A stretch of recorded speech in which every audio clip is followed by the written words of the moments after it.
Welcome to this video, and in this video we're going to go through troubleshooting internet connectivity issues on the FortiGate. So let's get started.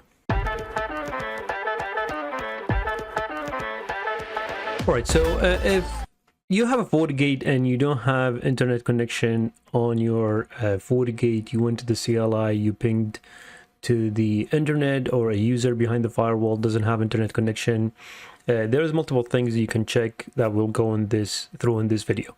Now, the first thing we want to check is we want to make sure, obviously, the FortiGate is powered on. I want to show you the topology before starting into these scenarios where why the FortiGate is not pingable to the internet. Now, this is our FortiGate connected to our home router. The home router is IP is 192.168.1.1. The FortiGate IP 192.168.1.177, as you see in here. Okay, so the first thing is I want to go to the FortiGate interfaces and make sure that the WAN interface that I have is up and running. So I can see here it's green, so that means it's the layer 2 connectivity is correct. I want to make sure that I have an IP address on that interface in the same subnet as the WAN connection, if they're connected directly. So in my case, it's 1.177 and the gateway is 1.1. So I want to make sure that I'm able to ping the gateway. And our gateway is 192.168.1.1. Okay, so in my case, we're pinging the gateway. I have internet connection. Another thing we want to check is the ARP table. So on the FortiGate, if we do get system ARP, we want to make sure that the FortiGate has the correct MAC address for the gateway. So in my case, the home router MAC address or hardware address is that one. I want to make sure I have the correct entry in here. Okay, so check the ARP table and make sure, let's say, for example, you don't have an entry in here for the gateway. Make sure the FortiGate is sending an ARP request. So let's take an example here. I'll clear the routing table.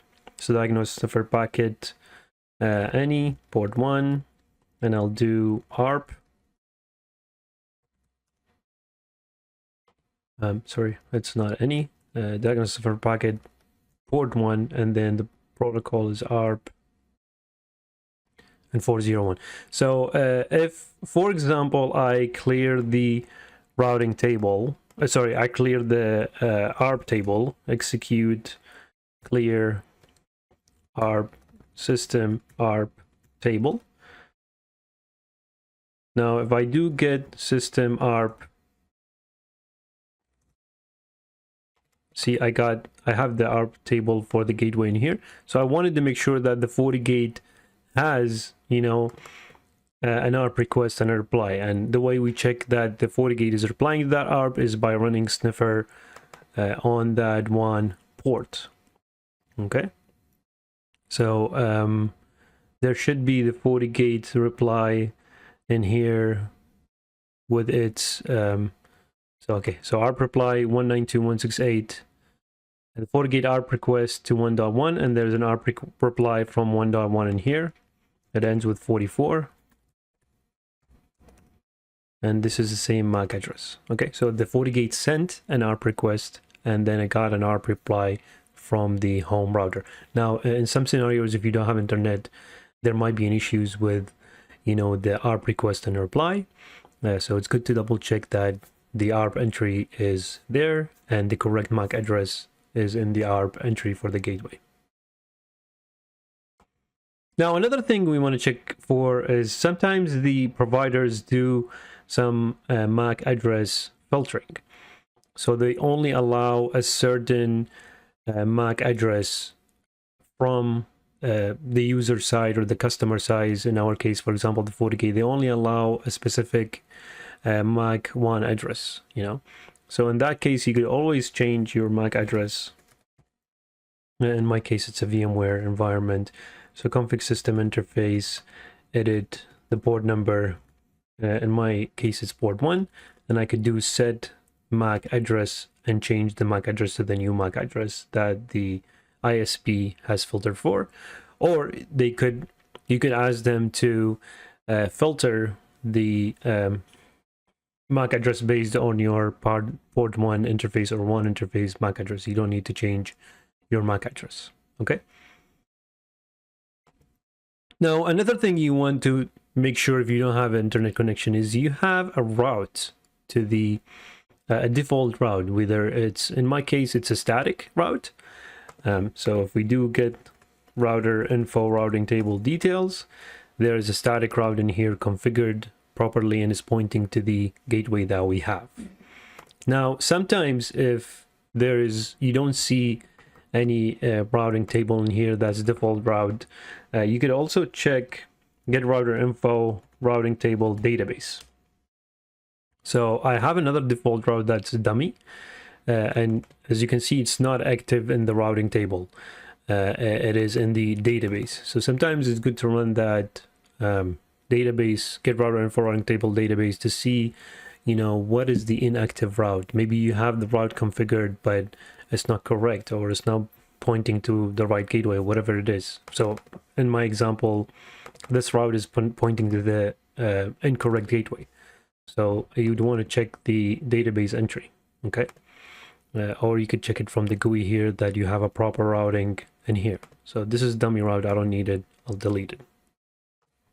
Okay. Now, another thing that you want to check for is making sure that the FortiGate has DNS set up properly. So in my case, it's using the FortiGate DNS, and I can see the connectivity here is green. And the FortiGate can ping to any DNS, or it can perform DNS resolution. Okay, and it's using the DNS that is using the FortiGate is using the FortiGate DNS. Now, if, for example, you have a user behind your FortiGate and it's not connected, it is not doing a DNS resolution, let's say it pings to 8.8.8 or whatever DNS server you have, but it doesn't do DNS resolution, you could always check on the FortiGate that the FortiGate is receiving this DNS request and sending it to the DNS server. And this scenario, this machine is using 8.8.8.8 as DNS server. So I want to make sure that the FortiGate is actually sending these DNS requests. So I'm going to do port 53 and I'm going to ping to Google, and I should be able to see DNS requests received from the client machine and being forwarded outside. And I can see here there is a DNS query coming from that client heading to the DNS server, which is Google, and the port 1 is sending it out. So confirm that the FortiGate is sending the DNS query to the outside. Okay, so DNS is an important thing to check. And in our case, for example, I have DNS on the FortiGate as the FortiGate. It's working fine, and I have on the client using the Google DNS, and it's being forwarded fine. Okay, because I have a policy in here that allows the port 2 interface to forward traffic to the internet. Okay, and NAT is enabled. You need to make sure that NAT is enabled to send the internal traffic out to the internet. Okay, so another thing is check the policies for sure. And one more thing, or a few more things I wanted to mention is you need to make sure that there is a policy. Make sure that there's no policy route that you know, overriding any destination. Like, let's say, for example, I don't have the client is not able to ping to 8.8.8.8.8 because I have a policy route configured that's configured to send the traffic for DNS to a different interface that doesn't have internet connectivity. So make sure that there's no policy route overriding your destination that you want to go to. So you can check policy routes from here, or you could check it from the CLI by saying diagnose firewall proute list. Okay. We don't have any policy route configured in here at the moment. Another thing that we want to make sure is there's no virtual IP that is configured, you know, and is taking the whole WAN interface. So for example, I have a couple of VIP or VIP virtual IPs configured. These are configured based on my old WAN interface, which was 1.60. Right now it's 1.77. But I want to make sure that I don't have a VIP that is using the WAN interface as external IP and taking over that, you know, connectivity. So I could use the VIP for one, but I'll have to specify it to a certain port. I don't want to use it to do a full mapping from external IP to internal IP. Okay, so I can do, for example, if I have internal server I want to reach to, I could put 192.168.1.77 and whatever internal interface it is, 192.168.20.1. I need to make sure that I'm using only that specific port for this connection. Okay, I don't want to use the whole range of, or the whole IP address of the external, mapping it to a whole range of internal. Okay, so VIP is important to check because VIP does overtake, you know, the routing table.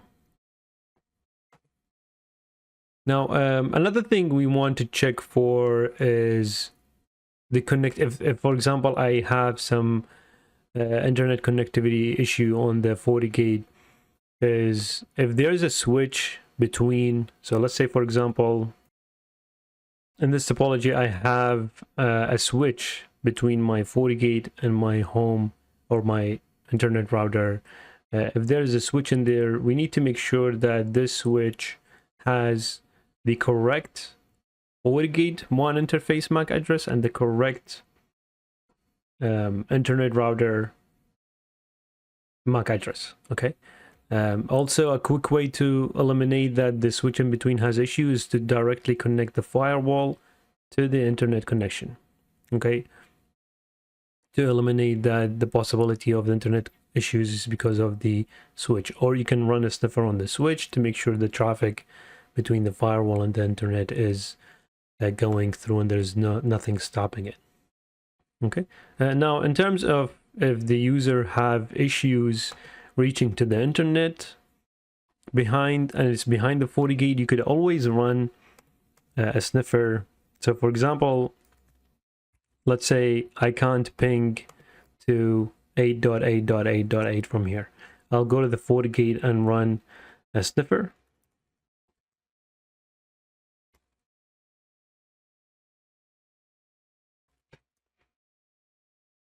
And I would want to make sure that the firewall is forwarding that traffic, you know, coming from port 2 going out to the WAN. Okay, sniffer is a good tool to use to verify. Another tool to verify is the debug flow. Diagnose debug flow filter address. We're using 8.8.8.8. I'm not using any port, so I'm not going to use the port filter. As diagnose debug flow filter trace start, or actually diagnose debug flow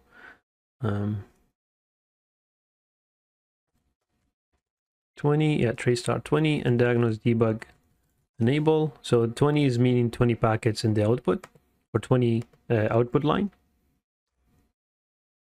Now here in the debug flow, okay, I'll explain more about the debug flow output in another video. But debug flow is a good tool to use in the FortiGate. Another thing I'd want to mention is you could check the interface status and make sure that the speed, I think this is less likely to happen, but make sure that the speed of interface on the FortiGate 1 matches the speed of interface of the gateway. So if I run this command, diagnose hardware info or device info, NIC, and port 1 is my WAN interface. Now I'd want to make sure that the link is up, status is up, and the speed is set to the speed that is the same as the gateway interface. Okay, now how do I set the speed? You can set it to auto too. I go to config system interface, edit port, and set speed, and you can do auto. Okay. All right, so I think that's it.